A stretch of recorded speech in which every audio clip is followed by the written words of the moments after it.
Aujourd'hui dans l'histoire, Louis XV signe un traité secret pour mettre la Louisiane à l'abri de l'appétit anglais. Au milieu du XVIIIe siècle, la Louisiane française est une colonie en plein développement sous le règne de Louis XV. Cependant, le conflit le plus marquant de son règne débute en 1756, la guerre de 7 ans.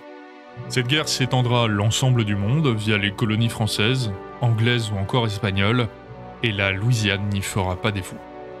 Mais la France, défaite en Amérique du Nord face à la Grande-Bretagne et épuisée par le conflit, choisit de recentrer ses efforts en Europe. Louis XV organise à cet effet une rencontre secrète à Fontainebleau avec les représentants de la couronne d'Espagne le 3 novembre 1762. Ce traité, maintenu secret jusqu'à la fin de la guerre, stipule que la partie occidentale de la Louisiane, à l'ouest du Mississippi, sera cédée à l'Espagne, qui y enverra une nouvelle administration ainsi que des forces pour la défendre. La partie orientale de la Louisiane sera quant à elle cédée aux Britanniques un an plus tard en 1763.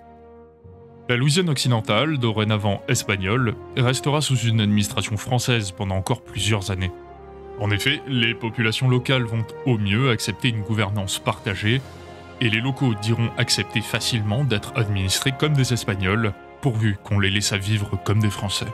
La Louisiane restera pour la trentaine d'années suivantes une colonie espagnole à part entière, jusqu'à sa rétrocession à la France en 1800, avant que Napoléon Bonaparte la vende aux jeunes États-Unis d'Amérique en 1803 pour un montant de 80 millions de francs, lui permettant de financer ses campagnes contre les coalitions européennes.